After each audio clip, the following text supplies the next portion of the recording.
বিসমিল্লাহির রহমানির রহিম। হে জগতবাসী, আজ আমি শামীম আলী চিশতি আপনাদের সামনে একটি আলোচনা নিয়ে হাজির হলাম। সেই আলোচনাটা হলো কি, যে দেখেন, আমরা কিন্তু এই পৃথিবীতে এসেছি, কিন্তু দেখা যায় যে আল্লাহ কোরআনে বলেছে ইবাদত করার কথা, সাধনা করার কথা আল্লাহ বলেছে। এখন দেখা যায় যে একটা বিষয়ে কিন্তু আমরা শয়তানকে আগে খুশি করি, কিন্তু নিজের অজান্তে এই পৃথিবীর সমস্ত মুসল্লিগণ, সমস্ত ইবাদতকারী যারা আছে, শরীয়তের আইন মেনে চলে, তারা কিন্তু নিজের অজান্তে আল্লাহকে খুশি করে পরে, এর আগে শয়তানকে খুশি করে। শয়তানকে খুশি করে কীরকম? যেমন দেখবেন, আমরা যদি কোনো ইবাদত শুরু করি, কোনো ওয়াজ শুরু করি, বা আমরা নামাজ শুরু করি, সর্বপ্রথম দেখা যায় আমরা আগে শয়তানকে খুশি করি। শয়তানকে খুশি করি কীরকম? ধরেন, আমরা যখন আল্লাহর ইবাদতটি শুরু করব, বা আল্লাহ রাসূলের কোনো নাম গুণ আল্লাহর গুণগান করব, এর আগে দিয়ে কিন্তু আমরা কি বলি? আউযু বিল্লাহি মিনাশ শাইতানির রাজিম। তার মানে আমরা কি বলতেছি? যে বিতাড়িত শয়তান থেকে হে আল্লাহ তুমি হেফাজত করো, রক্ষা করো। তখন শয়তান থেকে আমরা হেফাজত চাচ্ছি, ঠিক আছে, কিন্তু আমরা কিন্তু শয়তানের নামটা আগে নিচ্ছি। আল্লাহর সমস্ত কথা বলবো, জিকির করব, নামাজ পড়ব, দোয়া করব, যাই কিছু করব, আমরা কিন্তু সকলের আগে শয়তানের নামটা নিয়েছি। তখন শয়তান দূর থেকে বসে বসে মুচকি হাসে যে এই সমস্ত বিশ্বজগৎ সৃষ্টি করেছেন যিনি আল্লাহ, তার নামটি তারা সর্বপ্রথম নেয়নি, তারা আমার নামটি নিয়েছে। হয়তো আমি শয়তানি করি, আমার শয়তানি হইতে তারা বেঁচে থাকার জন্য হয়তো আল্লাহর কাছে বলেছে, কিন্তু তারা কিন্তু আমি শয়তানের নামটা আগে নিয়েছে। দেখবেন, আমরা যদি ঘরে কোনো খাবার দাবার বা কোনো কিছু নতুন কিছু আনি, তখন কিন্তু প্রথম খাদ্যটা নিজের বাবা মার জন্য রেখে দিই, কারণ তারা সম্মানী, তাদের ঘরে আমরা জন্ম নিয়েছি, তো সম্মানী হিসেবে আগে রেখে দিই। তখন বাবা মা যখন জানলো যে আমাদেরটা আগে রেখে পরেরটা তারা খেয়েছে, বাবা মা খুশি হলো। তো এখন শয়তানের নামটা আগে নিচ্ছি। আল্লাহ শয়তান থেকে বাঁচার জন্যই আমরা বলেছি, কিন্তু তার নামটা কিন্তু আগে নিয়েছি। আউযু বিল্লাহি মিনাশ শাইতানির রাজিম। তার মানে হে আল্লাহ, তার মানে বিতাড়িত শয়তান থেকে হে আল্লাহ আমাদেরকে রক্ষা করো।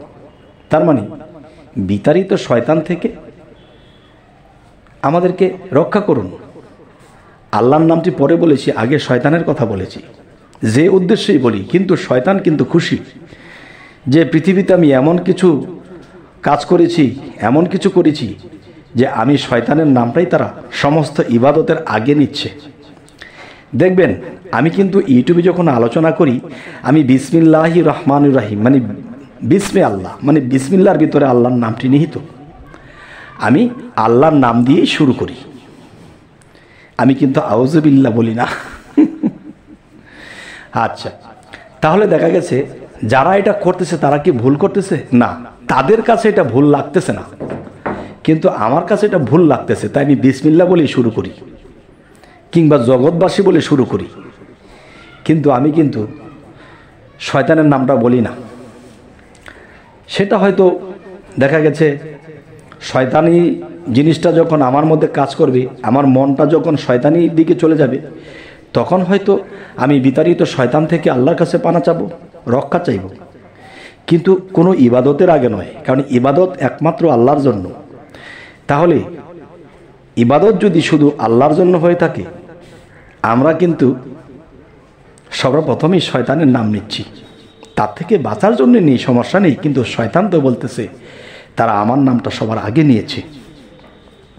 তাহলে আগে শয়তানকে খুশি করতেছি, এরপরে আল্লাহকে খুশি করতেছি।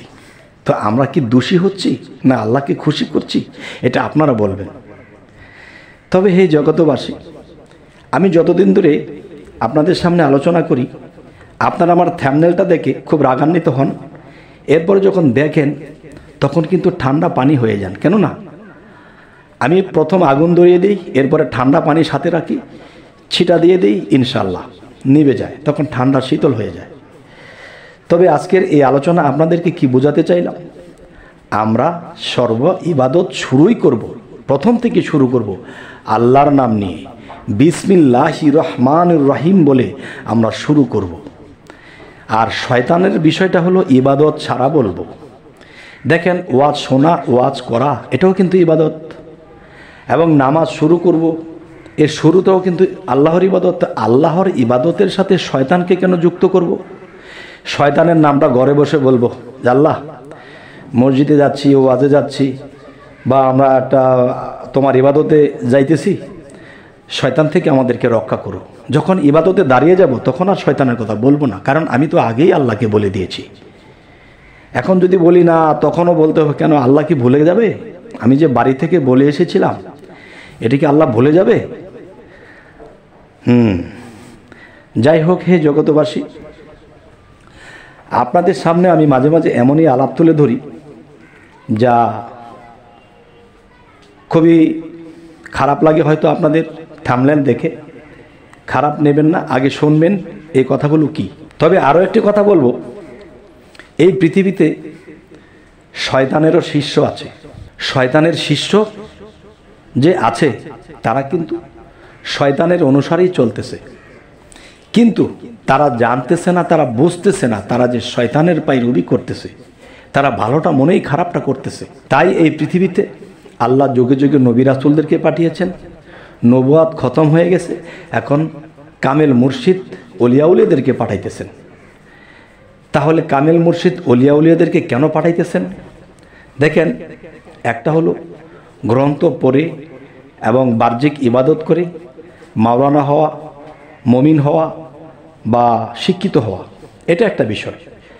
আরেকটা হলো নবী হযরত মুহাম্মদ সাল্লাল্লাহু আলাইহি সাল্লাম তিনি যখন হেরা পর্বতের গুহায় সাধনা করেছিলেন, তখন কিন্তু তিনি সেই সাধনার মাধ্যমে আল্লাহর সাথে সংযুক্ত স্থাপন করেছেন, আল্লাহর সাথে সংযোগ করেছেন। তাহলে আল্লাহর সাথে সংযোগ করে যিনি কথা বলবে, তখন তার কথার মধ্যে থাকবে কি? আল্লাহর কথা, আল্লাহর জ্ঞানে জ্ঞানান্বিত হয়ে কথা বলা। একটা হচ্ছে গ্রন্থ পড়ে আমি কথা বলেছি, মানুষকে শিক্ষা দিয়েছি, এটা একটা স্তর। আরেকটা স্তর আল্লাহর সাথে হট কানেকশনে কথা বলা, আল্লাহর কথাগুলো শুনে শুনে মানুষদেরকে বলা। তাহলে দুই ধরনের শিক্ষা, একটা সাধনার দ্বারা আল্লাহকে লাভ করেছে, হট কানেকশনে কথা বলা, আর একটা গ্রন্থ থেকে কথা বলা। তবে হে জগতবাসী, আজকে আপনাদেরকে যে আলোচনাটি শোনালাম, এই আলোচনাটি আপনারা কেমন মনে নিলেন? আমি যে আউযুবিল্লাহর কথা বলেছি, রাগ করলেন না তো? এবং আমি যে বিসমিল্লাহ দিয়ে শুরু করি, রাগ করলেন না তো? তবে আপনাদের কেমন লাগলো অবশ্যই আমাকে জানাবেন। এবং আমাদের চ্যানেলে যারা নতুন আছেন, অবশ্যই যদি কথাগুলো ভালো লাগে, সামনে ভালো ভিডিও পাওয়ার জন্য অবশ্যই সাবস্ক্রাইব করে রাখুন। এবং আজ এ পর্যন্তই, সকলেই ভালো থাকবেন। আল্লাহ হাফিজ।